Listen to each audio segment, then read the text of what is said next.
Electronic মিডিয়ার লোকেরা এসেছেন, অন্যরা যারা এসেছেন আমাদের সাহায্য করছেন, সবাইকে আমরা অভিনন্দিত করছি এবং ধন্যবাদ জানাচ্ছি।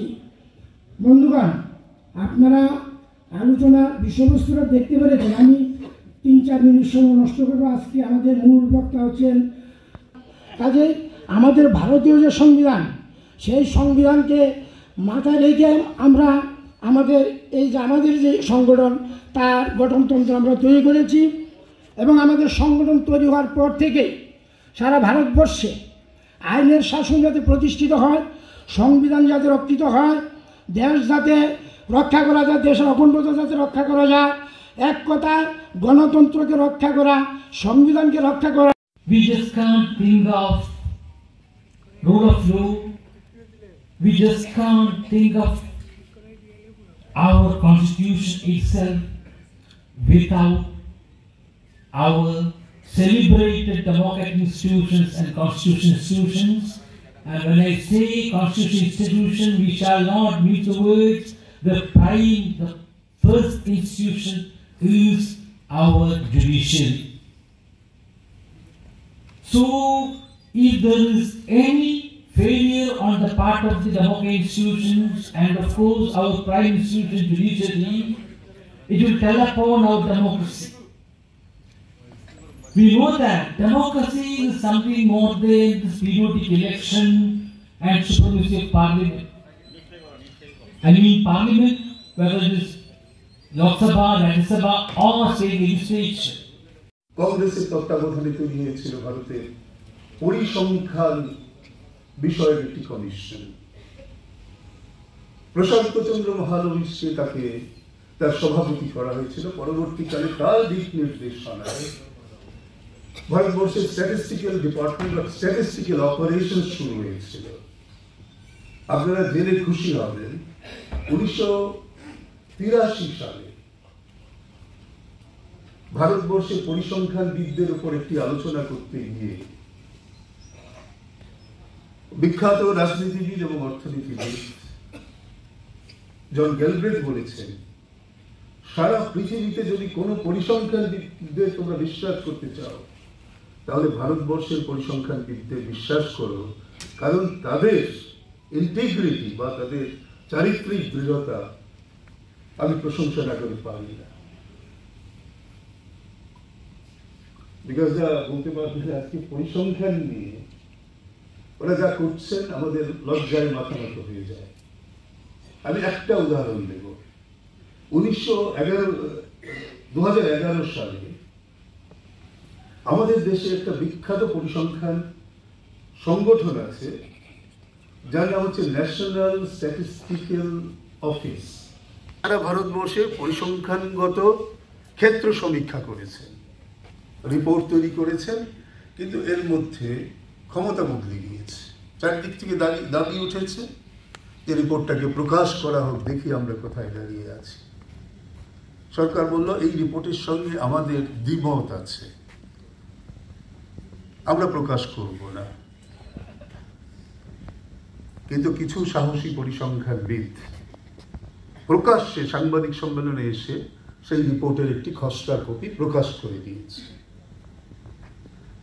যখন রিপোর্টটি প্রকাশিত হয়েছিল তখন বোঝা গিয়েছিল সরকারের কেন দ্বিমত আছে, সরকার কেন এই রিপোর্টটাকে নিয়ে এত অস্বস্তিতে পড়েছেন, কেন প্রকাশ করতে চাইছেন। আজকের সময়ে গণতন্ত্রকে সামনের দিকে এগিয়ে নেওয়ার যে স্বপ্ন দেখা হচ্ছে সেটা হয়তো বাস্তবিত হবে না। কিন্তু আমি শুনছি ভারতবর্ষের মাটি কাঁপছে। আমার হঠাৎ করে আজকে সকালবেলায় ভাবছিলাম কি বলবো আপনাদের কাছে। সবাই আমরা সমভোগী। আজকে আমাদের শুধু একটা ব্যারিকেড তৈরি করতে হবে, অনেক হয়েছে আর না। তখন আমার একটা কথা মনে হলো, তখন 1977 সাল আমার মনে আছে, আমি যখন ছোট ক্লাসে পড়ি, হঠাৎ সকালবেলায় দেখলাম রাস্তায় শয়ে শয়ে মানুষ বেরিয়ে গিয়েছে, সবাই হাসছে, কোনো স্লোগান টোগান কিছু নেই। আমি আমার বাবাকে জিজ্ঞেস করলাম কি হয়েছে। বাবা হেসে বললো ইন্দিরা গান্ধী ইলেকশনে হেরেছে।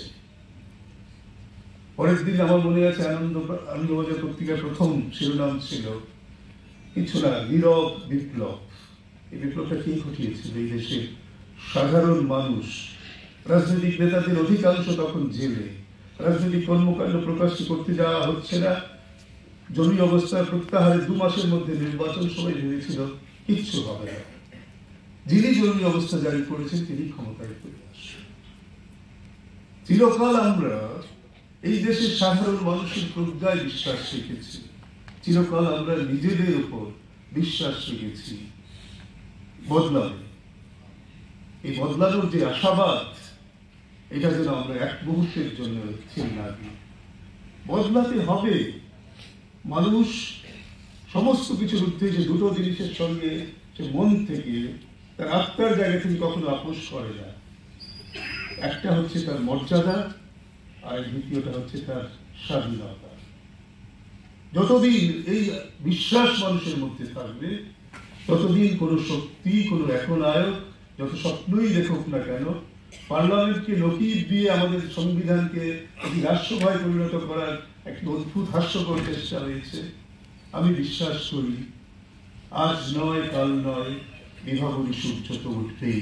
ধন্যবাদ সকল। তাকে ভোট দিতে পারবেন বিভিন্ন সংস্থার লোকেরা, ইত্যাদি ইত্যাদি।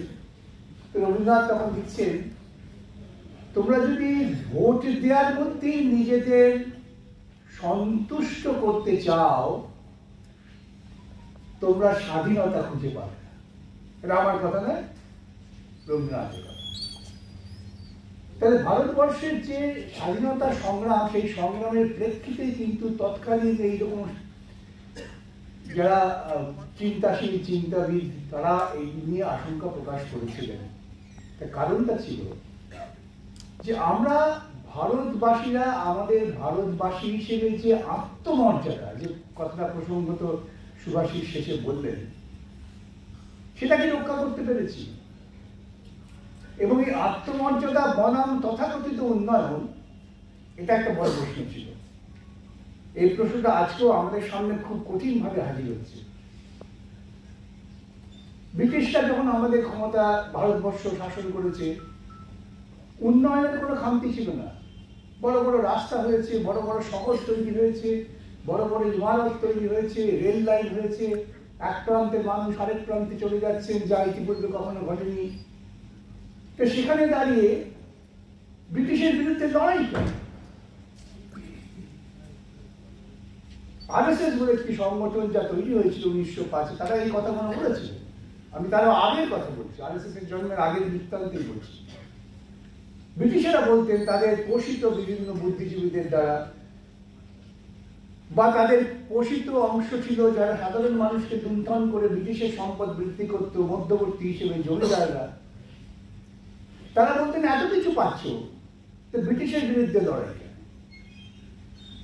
ব্রিটিশের বিরুদ্ধে লড়াই কেন, এই প্রশ্নটা মাস্টারদা সূর্য সেন যখন চট্টগ্রামে তিনি একজন স্কুলের অঙ্ক শিক্ষক, ছেলে মেয়েদের পড়াচ্ছেন না, তাদের থেকে রিক্রুট করছেন যে অস্ত্র হাতে লড়াই করতে হবে বাচ্চা বাচ্চা ছেলে মেয়েদের। তো তার প্রথম রিক্রুট ছিলেন অনন্ত সিং, গণেশ ঘোষ। এরা ছাত্রদের ধরে নিয়ে আসতেন মাস্টারমশাই কাছে, যে মাস্টারমশাই খুব উৎসাহী, কাজ করতে চায়। সূর্য সেন বলতে কি কাজ করি, তোমার কি অসুবিধে, তোমার অসুবিধাটা কোথায়, কেন তুমি ইংরেজের বিরুদ্ধে লড়াই করতে চাও? এবং ছাত্ররা উত্তর দিতে পারছে না স্বভাবতই। এবং মাস্টারদা সূর্য সেন তাদের বলছেন, তোমরা কি তোমাদের নিজেদের অধিকার, আত্মমর্যাদা রক্ষার জন্য লড়াই করতে চাও, না যা আছে তাতে সন্তুষ্টি নিয়ে থাকতে চাও? প্রশ্ন ছিল এটা। এবং এই অনুপ্রেরণায়, যে অনুপ্রেরণা মাস্টারমশাই তাদের দিলেন, যে তোমার আত্মমর্যাদা, অহংবোধ, আমার জমি, আমার মাটি, আমার ফসল, আমার রক্ত, আমার ধান, আমি কেন ছেড়ে দেব? এই বোধ থেকেই ব্রিটিশ সাম্রাজ্যবাদের বিরুদ্ধে কিন্তু লড়াই হয়েছিল। এর মধ্য দিয়ে ধীরে ধীরে ঢুকিয়ে দেওয়া হলো এবং সেটা আমরা মেনে নিতে শুরু করলাম। মহাত্মা গান্ধী এসে বললেন যে ইংরেজের বিরুদ্ধে লড়াই করতে গেলে তোমাকে সবাইকে এক জায়গায় হতে হবে। সেদিকে দেখলেন নাথুরাম গডসে যখন মহাত্মা গান্ধীকে খুন করলেন, তিনি তার আত্মকথায় কি বলেছেন, এটা অত্যন্ত গুরুত্বপূর্ণ, যেটা আমাদের সকলে এখন নিশ্চয়ই জানা উচিত, জানার চেষ্টা করব। তিনি বলছেন যে আমি মহাত্মা গান্ধীকে খুন করে অত্যন্ত গর্বিত। কেন গর্বিত? কেন আমি মহাত্মা গান্ধীকে খুন করলাম? মহাত্মা গান্ধী হিন্দু, গোড়া হিন্দু। আজকে যারা হিন্দুত্বের ধ্বজা দিয়ে কথা বলছেন তাদের থেকে বড় হিন্দু ছিল মহাত্মা গান্ধী। ঘুম থেকে উঠে রাম নাম জপ করতেন, কিন্তু সেটা ছিল ব্যক্তিগত বিশ্বাস, তার ব্যক্তিগত আচরণ। তিনি তার ব্যক্তিগত আচরণকে কখনোই সামাজিক আচরণে পরিণত করতে চাননি। তার সমাজটা অনেক বড়। তাই নাথুরাম গডসে বলছেন, তিনি চিৎপাবন ব্রাহ্মণ, মহারাষ্ট্রের উচ্চবর্ণের ব্রাহ্মণ, যে মহাত্মা গান্ধীকে আমি খুন করলাম এই জন্য যে মহাত্মা গান্ধী অন্তর্জোরে যাদের আমরা ঘৃণা করি, যাদের আমরা মানুষ বলে মনে করি না, সেই অন্তর্জোরেও তিনি আমাদের সমসাময়িক সমগোত্রীয় করে তুলছিলেন। এটাই সবচেয়ে বড় অপরাধ ছিল মহাত্মা গান্ধী। মুসলমান প্রীতি সেতু দ্বিতীয় স্তরে। প্রথম স্তরে তিনি বলছেন আমার এই উচ্চ ব্রাহ্মণ্যবাদের যে গৌরব, সেই গৌরবকে তিনি নষ্ট করছেন। তিনি হচ্ছেন মোহনদাস করমচাঁদ গান্ধী, তাই তাকে খুন করেছেন। আরো লজ্জিত নই, রাজনৈতিক ভূমিকা পালন করছে আরএসএস এ।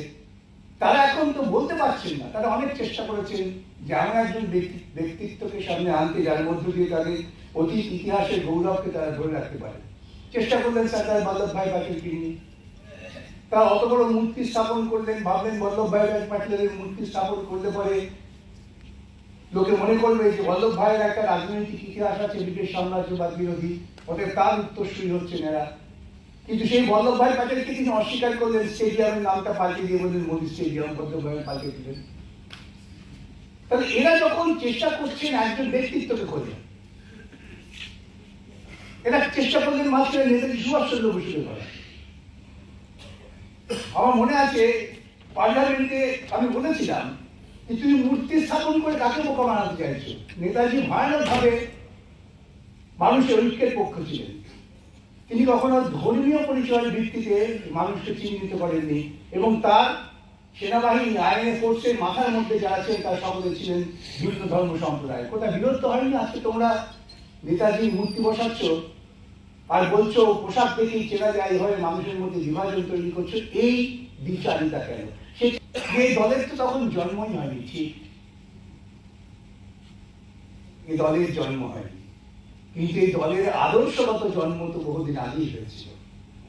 যখন গোটা ভারতবর্ষ ব্রিটিশ সাম্রাজ্যবাদের বিরুদ্ধে লড়াই করছে, তখন তারা মহারানী পুজো করতেন। এখনো বহু জায়গায় দেখবেন মহারানী ভিক্টোরিয়ার পুজো করেন একদল হিন্দুত্ববাদী মানুষ। করতে পারেন, কোনো আপত্তি, কিন্তু এই প্রসঙ্গটা এখানে আসছে কেন? আসছে এই জন্য যখন স্বাধীনতা সংগ্রাম চলছে, যখন ভারতবর্ষের ব্যাপক অংশের মানুষ লড়াই করছেন ব্রিটিশ সাম্রাজ্যবাদের বিরুদ্ধে। আমি আবার একটা কথা বলি খুব বিনয়ের সঙ্গে, লড়াইটা কিন্তু ব্রিটিশ সাদা চামড়ার বিরুদ্ধে ছিল না। একদল লোক বলার চেষ্টা করছেন ওরা ইংরেজ চাই, ওদের বিরুদ্ধে লড়াই না। লড়াই ছিল ইংরেজ পুঁজিবাদী। ছাড়াও এই আন্দোলনটা শেষ পরিণতির দিকে। তখন ব্রিটিশ সাম্রাজ্যবাদ তো অনেক চালাক, তারা দেখলেন এই ঐক্যবদ্ধ মানুষকে যদি আমায় প্রতিহত করতে হয় আমার পক্ষে সম্ভব না, ওতে এই মানুষের মধ্যে বিভাজন করে। পাশাপাশি তখন রাজনৈতিকভাবে এটা আমাদের বুঝতে হবে গোটা পৃথিবীতে একটা পরিবর্তন হয়ে গেছে। দ্বিতীয় বিশ্বযুদ্ধ হচ্ছে, যখন মনে করেছিলেন হিটলার তিনি বিশ্বকে শাসন করবেন, সেই হিটলার পরাজিত হলেন কমিউনিস্টের কাছে। সোভিয়েতের উত্থান গোটা পৃথিবীর পুঁজিবাদী ব্যবস্থাকে ভয় পাইয়ে দিয়েছে। সেই মুখে দাঁড়িয়ে তখন ইংরেজকে সিদ্ধান্ত নিতে হয় যে ভারতবর্ষের যুগে তারা তাদের পুরনো কায়দায় শাসন করতে পারবেন না। বিভাজন তৈরি হলো। এই দুটি দল মুসলিম লীগ ও আরএসএস সমসাময়িক ভাবে তৈরি হলো। মুসলিম লীগ আওয়াজ তুললেন আমরা ইসলাম একটা জাতি, সাভারকার বললেন হিন্দু একটা জাতি, দ্বিজাতি তত্ত্বের জন্ম দিলেন সাভারকার। ধর্মের ভিত্তিতে যে জাত হয় কোনো সাধারণ সমাজ বিজ্ঞানী বুঝতে পারবেন না, আজও আমরা তো বুঝি না। কিন্তু এই ধর্মীয় দ্বিজাতি তত্ত্বের ভিত্তিতে ভারতবর্ষ বিভাজিত হলো। বিভাজিত হলো কিন্তু মূলত ধর্মীয় কারণে। এটা আমাদের মাথায় বুঝতে হবে। ওরা তো চলে গেলেন, যে তিনি সারা জীবন অত্যন্ত সুচিন্তিত সমাজ কর্মী হিসেবে, একজন আইনজীবী হিসেবে তিনি ধর্মনিরপেক্ষতার সওয়াল করেছেন। তিনি মুসলমানদের স্বার্থ রক্ষা করতে হবে মনে করে মুসলিম লীগ বললেন আমরা আলাদা দেশ চাই। এই বৃহত্তর ভারতবর্ষের বুকে দাঁড়িয়ে আমরা আজকে আলোচনা করছি, এবং আমার মনে হয় এখানে যারা আছে সবাই আমরা 47-এর পরবর্তীকালে ভারতবর্ষের নাগরিক। সেই ভারতবর্ষে আলোচনা হলো, তখনও আলোচনা হচ্ছে কি করে শাসন করবে। আপনাদের মনে থাকতে পারে চার্চিল তখন প্রধানমন্ত্রী ছিলেন, তিনি বলছেন ভারতবর্ষে এত লড়াই স্বাধীনতা ছিল